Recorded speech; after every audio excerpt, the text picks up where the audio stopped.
கொஞ்சம் பொறுத்துக்கொள், ஹலாலான சூழலை அல்லாஹ் உனக்கு அமைத்து தருவான். பல நேரங்களில் ஹலாலையும் கூட ஹராமாகவே நாம் மாற்றி விடுகிறோம். அவசரப்பட்டு காதல் என்ற பெயர்ல ஆணாக இருக்கட்டும் பெண்ணாக இருக்கட்டும் வயசினுடைய கோளாறு, பொதுவாக ஒரு விதியை தெரிந்து கொள்.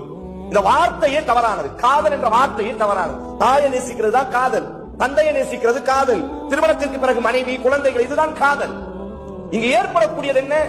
ஒரு அஃபெக்ஷன். எப்படி நம்ம வளரும் பொழுது சின்ன பிள்ளையா இருக்கும் பொழுது முகத்துல தாடி கிடையாது, கொஞ்சம் வளர்ந்த பிறகு தாடி மீச அரும்ப ஆரம்பிக்கும், முகத்துல பருவரம் ஆரம்பிக்கும், கொஞ்சம் கொஞ்சமா முகத்துல தாடி முடிகள் ஆரம்பிக்கும். பெண்ணாக இருந்தால் அவர்களினுடைய உடல்ல மாற்றம் ஏற்பட ஆரம்பிக்கும், ஆணாக இருந்தால் அவன் குரல்ல மாற்றம் ஏற்பட ஆரம்பிக்கும். அந்த மாதிரி இது ஒரு ஹார்மோன். நம்ம கொஞ்சம் வளர்ந்து வரும் பொழுது நம்மளை சுத்தி இருக்கிறவங்க மீது அல்லது நாம் பார்க்கக்கூடிய ஒரு பெண்ணின் மீது நமக்கு அன்பு வருவதை போன்று தெரியும். இது அன்பு கிடையாது.